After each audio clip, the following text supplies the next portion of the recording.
He is hereby recognized for his interpellation. Thank you, Madam Speaker.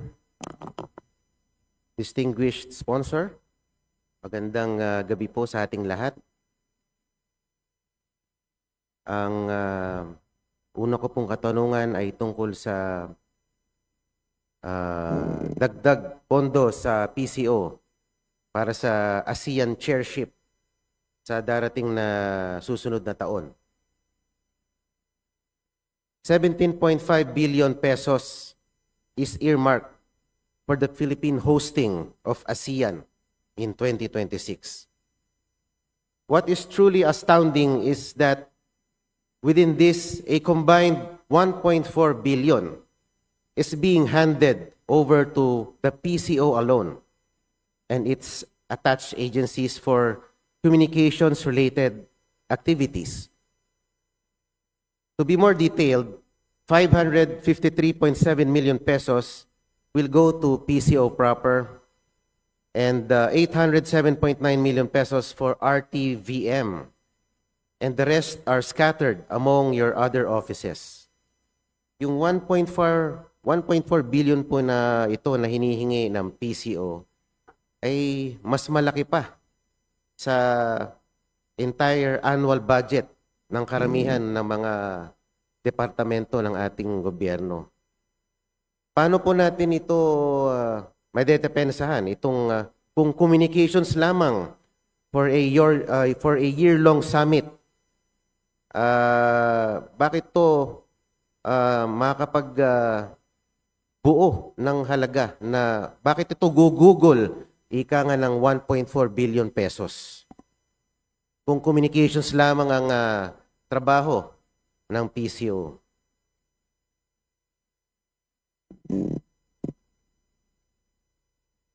Madam Speaker, Your Honor,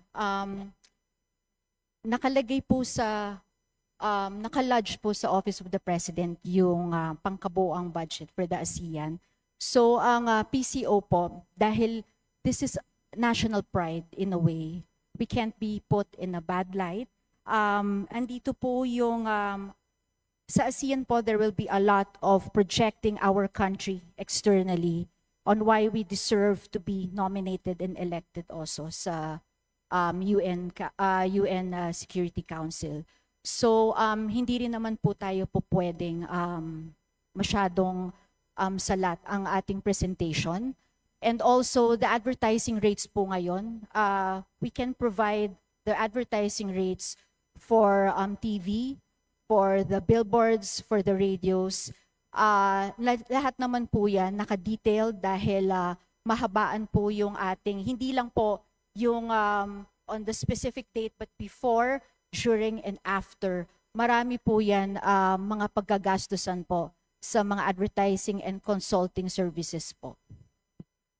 Ngunit yung pong ASEAN ay nakalatag na rin sa budget ng Office of the President. Meron na ring budget counterpart ang DOT, ang DFA. So itong binabanggit kong 1.4 billion is for PCO alone. Hindi ko alam, hindi ko po maintindihan kung paano nyo po susunugin itong ganitong halaga. Kung communications lamang ang ambag ng PCO para ika nga maipromote itong ASEAN Summit na ito. Marami rin po, Madam Speaker, Your Honor. Marami din po, hindi lang po purely advertising expenses. Naka-itemize naman po, may training expenses, may consultancy expenses, communication expenses po, representation expenses, and also we need to produce in-house marketing content materials to showcase in certain international roadshows po. And marami pong materials na kakailanganin po during all this time, Your Honor. Thank you, Madam Speaker, Madam Sponsor. Nabanggit niyo po kanina, kailangan we should be able to project nicely before the international audience. Kaya lang po, we are being hounded by the biggest news that's been proliferating for the past few months. Ito nga pong issue ng corruption dito sa ating flood control projects, na kung saan pati yata yung mga creditors natin, pati yung mga nagpapautang sa atin ay umurong na. Parang isang bangko sa Korea ay huminto na sa atin. Hindi na yata tayo papautangin dahil sa rampant corruption. Itong imahe ng ating gobyerno na hindi maganda, kumbaga. Ano ang naging role ng PCO para pabanguhin ang imahe ng gobyerno natin insofar as we are operating under a backdrop of a flood control scam to the tune of 545 billion hanggang 1 trillion pesos. Madam Speaker, Your Honor, siguro naman po mas lalong mahirap kapag dumating ang sa isang taon na wala man lang tayong konting presentasyon, at least in the cultural side.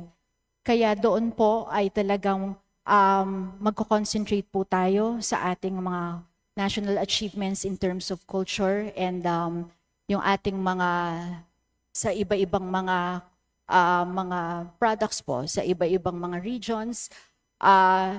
Siyempre po, kailangan din natin ipresenta ang sariling bansa natin in the best light without highlighting what we are now experiencing po.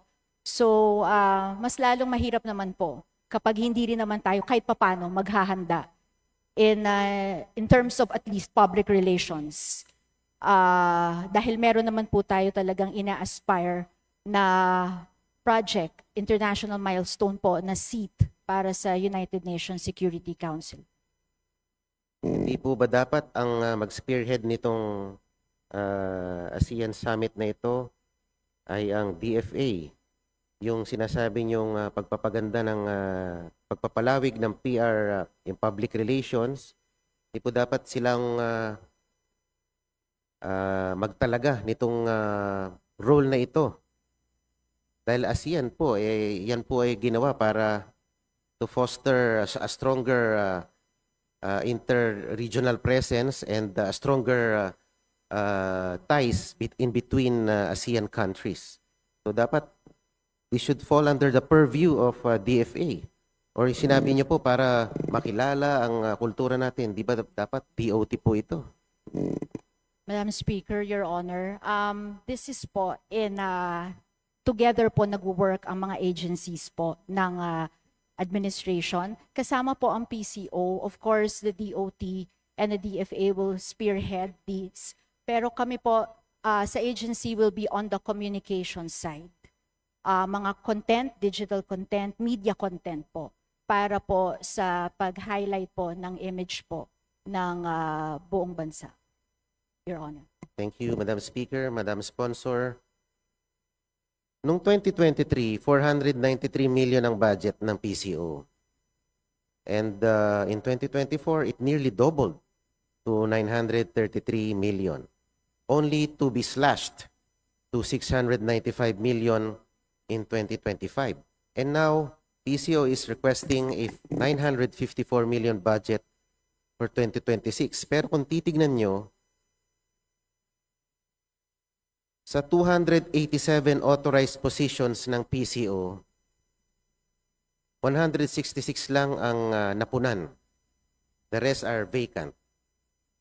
Pagkatapos, medyo heavy tayo sa pag-employ ng mga contract of service and job orders na kung saan meron higit kumulang 232 to 240 individuals ang ating hire. So it only shows that it's reflective of poor administration, and the PCO simply pays out its personnel to reach its goals. Parang kumukuha lang ng mga contractuals. Madam Speaker, Your Honor, medyo unfortunate lang po dahil nagkaroon po ng history talaga ang agency na medyo nagpalit po ng leadership. But right now, we are awaiting, meron pong request tayo sa DBM on plantilla positions, creation of plantilla positions. We are still awaiting if they will approve it for yung doon sa for the operations that you are asking, Your Honor. So, hihingi po tayo ng new positions pero 166 pa lang po ang field out of 287. Why the need to request for more positions?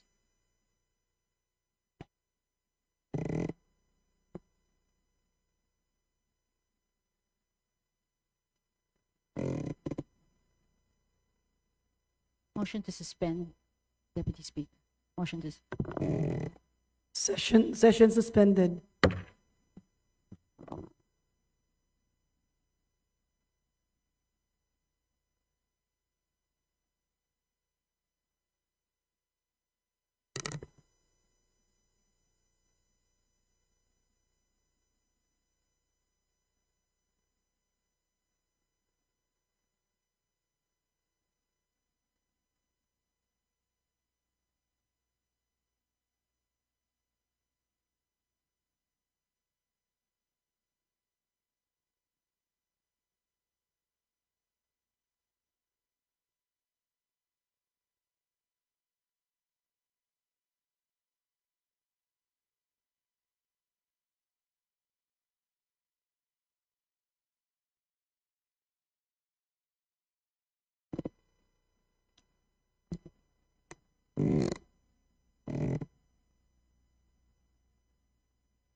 Session resumed. Madam Speaker, Your Honor, the idea is mabawasan po yung mga contract of service po. That's why hindi pa ho na-fulfill. We are still awaiting. Tsaka hindi ho match yung mga positions po doon sa mga tao po dahil meron po yung akmang mga qualifications po. Okay. During the budget hearing for the PCO, sinabi ko baka yung GAOs na yan pati yung contract of service personnel, yan yung mga keyboard warriors ng PCO na madiin naman na itinanggi ng ating secretary. Pero ngayon nananatiling mahiwaga sa akin dahil sa aking paniniwala, itong mga job order na ito at mga contract of service ay ginagamit talaga na keyboard warriors para mag-react at mag-comment ng maganda sa mga social media platforms ng administrasyon. Madam Speaker, Your Honor, kahit tingnan niyo po ang budget ng PCO, wala po kayo makikita per line na ganyan po na for keyboard warriors. Lahat po, we still contend that kung ano man po ang nakikitang mga likes, these are organic likers po sa mga social media. Wala rin pong ginagamit ng mga reactors.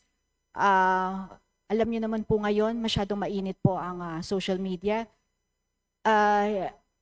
Kung sa presidente po, sa PCO, marami pa rin naman pong masasabi akong loyalists or talagang nagmamahal po sa ating presidente at naniniwala po sa kanyang administrasyon. So, hindi po yun na mga likers po o mga parang reactors po na ginagamit. Machi-check niyo po yan sa item. Wala pong ganyan po sa sinasabi niyong mga reactors po, Your Honor. Kayo po ba'y sigurado dyan, distinguished sponsor? Madam Speaker. Madam Speaker, Your Honor, yes po, Your Honor.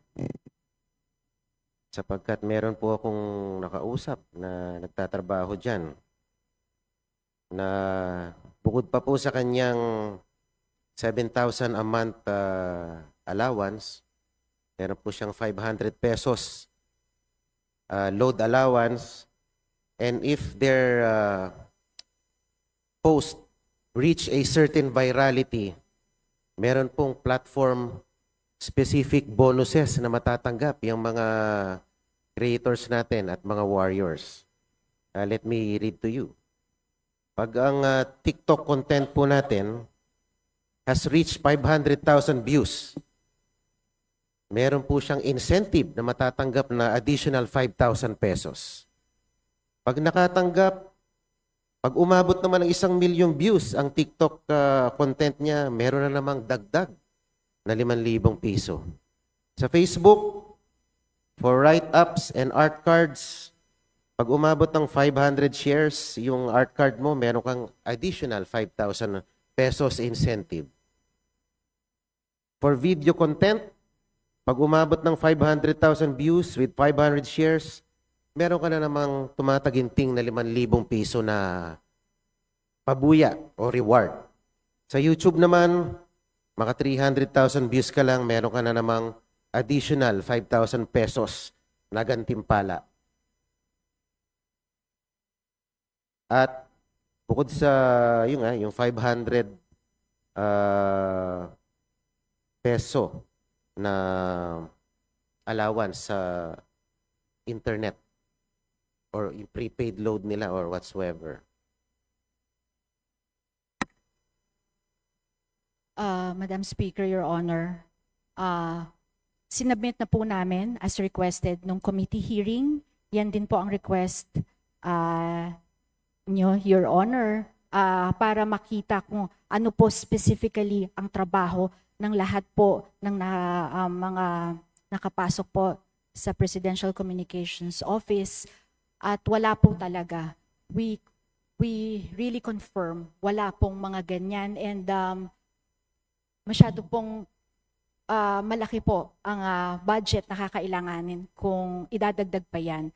Sa katunayan po, kulang pa nga po ang meron pong karagdagan pa hong budget sana, kaso hindi na po nag-request. So kung idadagdag pa ho yan, mathematically, kumbaga po, ay talagang hindi naman ho kakasya ang budget kung meron pang mga ganyang mga incentives po ang mga empleyado po doon sa sinasabi niyo po. Madali naman po kasi magsabi na nakapasok po ako sa ganitong ahensya, ganito ho ang trabaho ko, ganito ang sweldo ko. Pero sinabit na ho namin kasi as your request, Your Honor, yung lahat po ng kontrata and job descriptions of all the people na nakapasok po sa PCO po. Your Yung Honor. pong 200, thank you, Madam Speaker, distinguished sponsor, yung pong 242 na contract of service at JOs na yan, lahat po yan are housed inside the PCO building? Madam Speaker, Your Honor, yes, Your Honor. Gaano po kalaki yung building ng PCO? Nakapunta na po ako doon, Your Honor. Hindi naman po mga 4-story, hindi naman po mga 5-story, but actually, kaya po nila. They are comfortably there. Hindi po siya gaanong kalawag, pero hindi naman po siya ganon kalaki. It can house. It can The house 240. 242. Yes, Your Honor. Sa tingin ko naman po, hindi magkakaproblema ang PCO in terms of budgeting.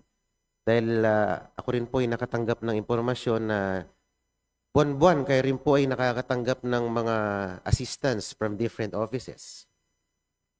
Totoo po ba na meron kayong natatanggap na 5 million buwan-buwan from PCSO? Madam Speaker, Your Honor, wala po. Wala po ang natatanggap ang agency na 5 million from PCSO po, Your Honor. 5 million buwan-buwan po ito Wala po, Your Honor. At bukod pa po dyan, meron pa po kayong natatanggap na 10 million pesos kada buwan from the Office of the First Lady. Madam Speaker, Your Honor, PCO denies that they receive such amount from the Office of the First Lady, Your Honor. At bukod pa po dyan, di pa po tayo natatapos. Meron pa pong 10 million every month na binibigay sa PCO from the Office of the Executive Secretary. Madam Speaker, Your Honor, again, the PCO denies receiving such amount from the Office of the Executive Secretary. meron din pong nakapagsabi sa akin na meron kayong napakalaking vault sa PCO na lalagyan ng pera. Kung ako po ba'y magpapadala ng tao ngayon dun para mag-inspect for the existence of a big vault na naglalaman at sisidlan ng pera, pwede niyo po bang i-confirm or i-deny ang existence ng vault na yon na lalagyan ng pera?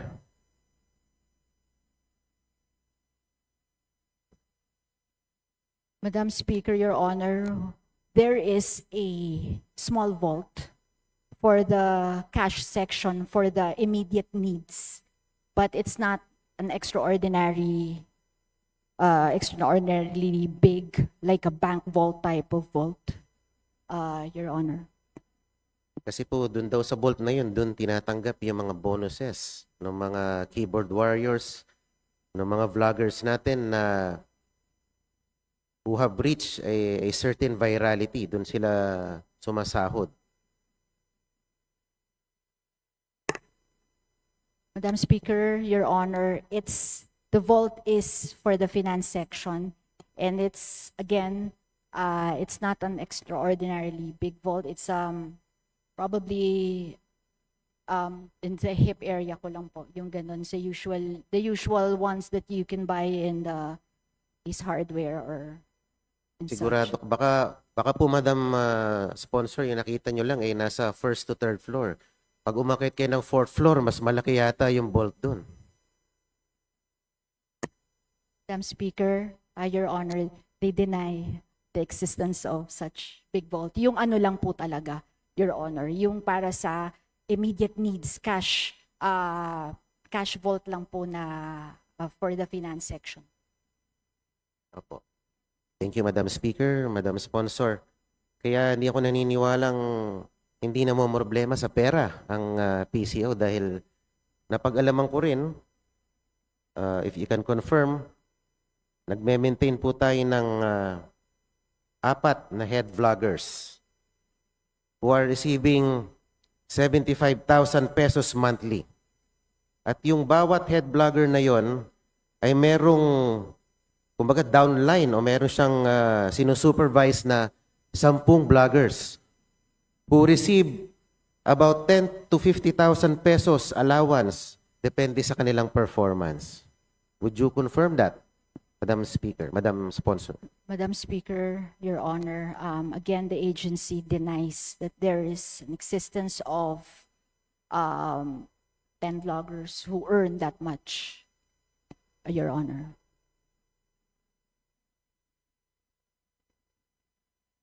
Ito po kasing mga nakaraang araw,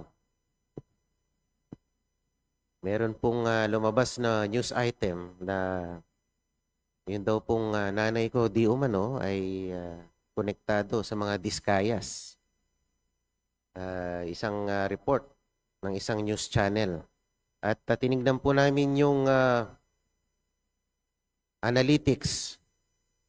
Talagang binuboost yung item na yun, yung news item na yun. Talagang funds were heavily poured on that news item. At ito naman po ay pinick up ng mga vlogger para po ipakalat ang maling istorya na yon.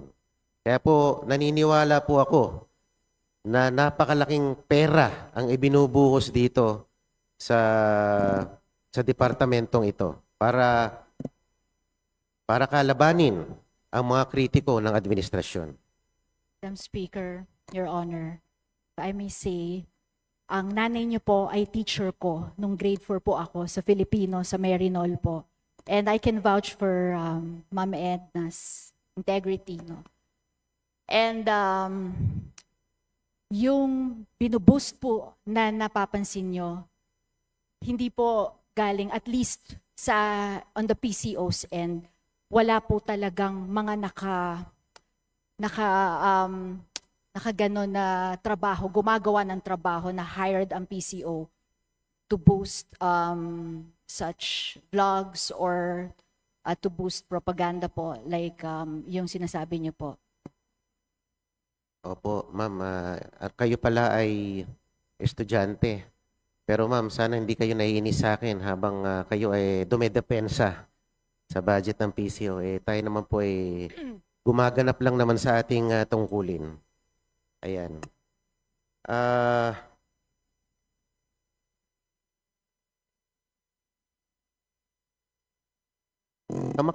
Natanong ko rin po sa committee hearing ng public info habang nandun ang mga opisyalis ng PCO na umiikot po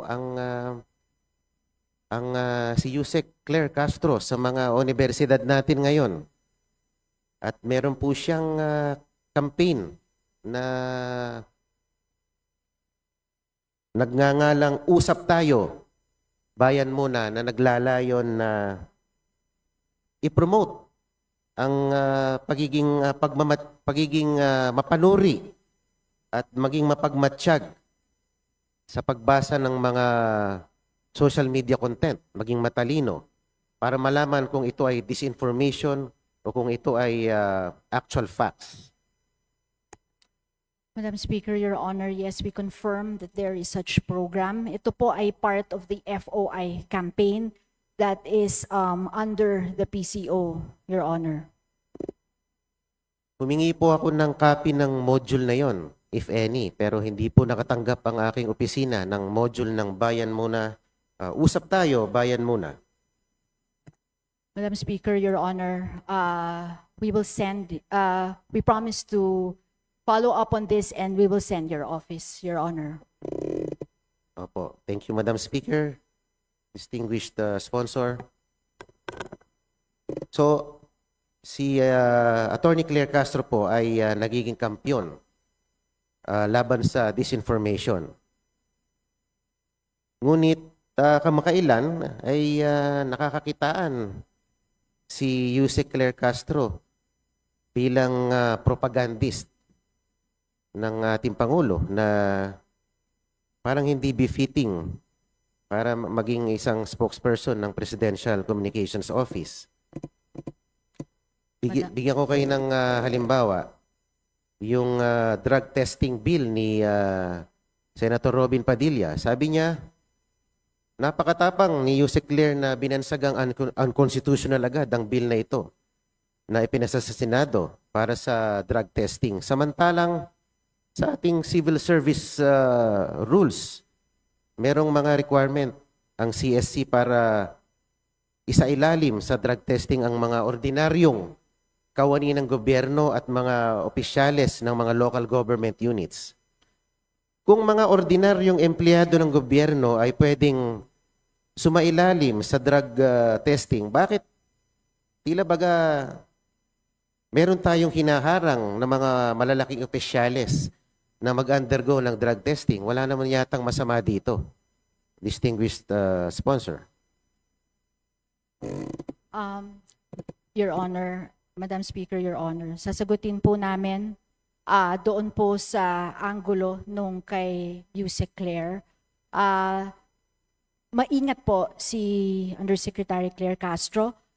Kada press conference niya po ay talaga sinisiguro niya na meron siyang mga evidence-backed, mga ebidensyang dala-dala bago po siya magbitaw ng kanyang mga press conference, dahil alam na alam po ng media na mafa-fact check po niya ng media to kung sinasabi niya po ay may katotohanan or mere propaganda po, Your Honor. Pero, Madam Speaker, Madam Sponsor, kung tutusin, pwede naman maging optional on the part of the President.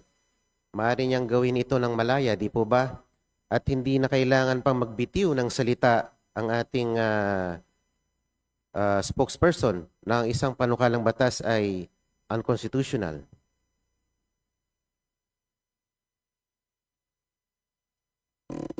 Madam Speaker, Your Honor, are you referring, Your Honor, to can you repeat again, Your Honor? You're referring to? Ang ibig pong sabihin, Madam Sponsor, hindi po kailangan bansagan agad na unconstitutional ang panukalang ito ng ating butihing senador. Sapagkat malaya naman ang ating presidente na magsagawa ng drug testing without outrightly saying na unconstitutional kagad ito, itong panukalang batas. Pwede naman niyang paunlakan itong mungkahi ng ating senador. Madam Speaker, Your Honor, ako po ay hindi abogado, ngunit ang asawa ko ay abogado. Tinanong ko na po yan. Sa ngayon po, unconstitutional po kasi talaga ang kapag parang voluntary po ang drug testing. Hindi naman po yan parang pwersado na lahat kailangan mag-undergo, Your Honor. Hindi persado. If I may add, hindi rin po pinipigilan ng PCO or kahit nino man po ang pagsulong ng any member of Congress sa ganitong mga panukalang batas kung kailangan in the future, Your Honor. Ngunit sa ganong terminology, parang ating binabara na agad at dinedepensa ng ating Pangulo. Anyway, isa pa, sinabi rin po niya na ang Pangulong BBM was not the first to expose corruption in infrastructure projects. On September 3, sabi ni Yuse Claire, he hit former President Rodrigo Duterte with the criticism that BP Sara could have investigated ghost projects even during the former president's term. Pero lumalabas sa mga dating press conference ni PRRD na kinall out niya rin ang DPWH na merong rampant corruption, lalong-lalo na yung mga ghost projects. Gentle reminder for distinguished colleague from Sagip Party List, please wind up. Madam Chair, napansin ko po yung oras ko na habang sumasagot po ang Madam Sponsor, hindi po humihinto yung oras ko. May I request for a 5-minute extension kasi hindi po humihinto yung oras ko. Based on our rules, the answer of the sponsor is included in the time allotted. We have 3 more interpellators, and we have 4 more agencies. With the indulgence of our good colleague, we have given you 32 minutes and 24 seconds. Madam, The distinguished gentleman is given an extension of 1 minute. Please proceed. Madam Speaker, yung pong ating kasama, si Honorable Tino, naka 37 minutes po. Bawat ahensya. Sana naman po mabigyan lang ako ng kahit 5 minuto. With your kind indulgence, Madam Speaker. With the indulgence of our colleagues from the minority and the majority, we are giving you an additional 2 minutes extension. Please Thank you po. proceed. Let me just wind up with a manifestation. Ngayon po lumalabas na nagkakaroon ng optics versus reality. Ang nagiging pangunahing trabaho na lang ng PCO ay pabanguhin ang imahe ng ating administrasyon sa gitna ng mga iskandalo na talagang nakakarimaryo kung tutuusin. At hindi ko alam kung nagiging epektibo sila sa kanilang mandato para depensa ng ating Pangulo.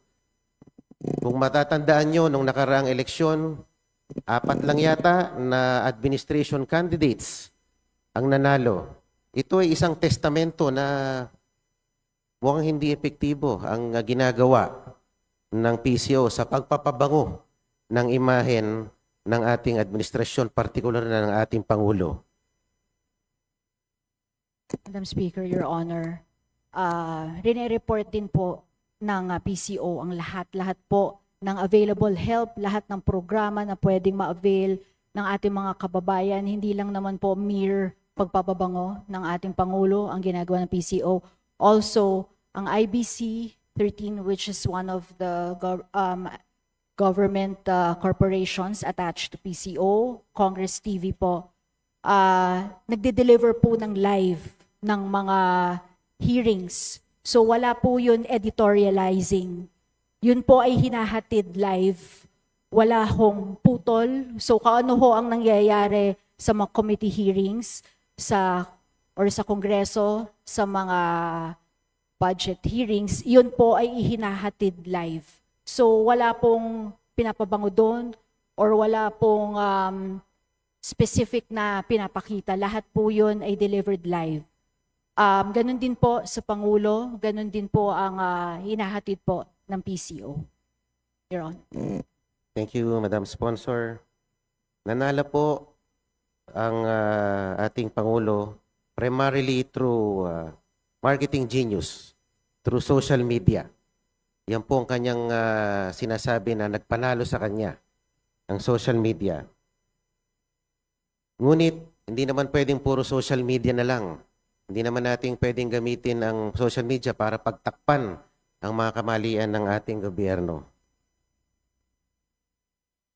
Kung mahusay sana ang pamumuno ng ating gobyerno, hindi na natin kailangan sanang gumastos ng napakalaki sa social media para ipagtanggol ang administrasyon na ito.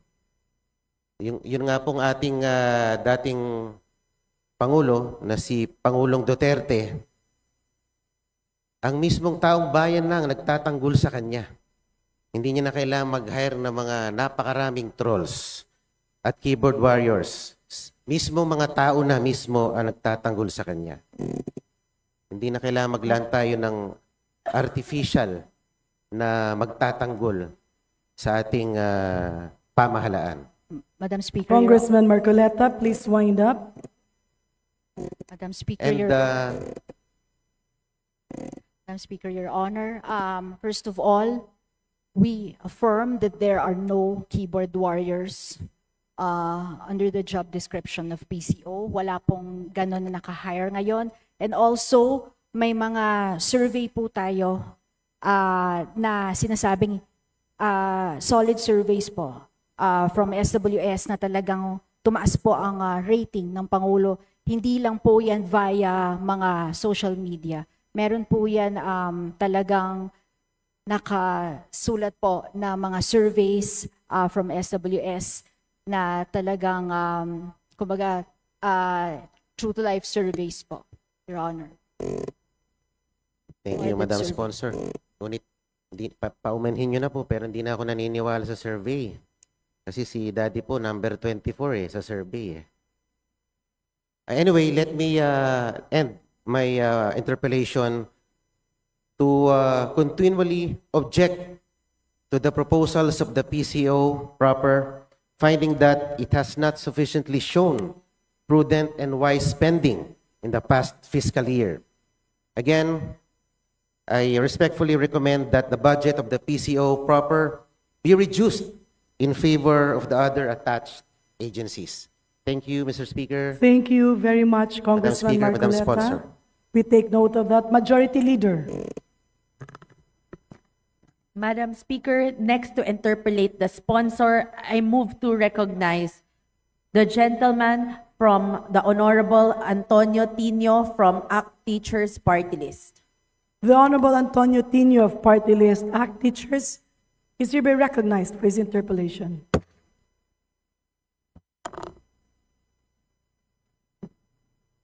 Thank you, Madam Speaker.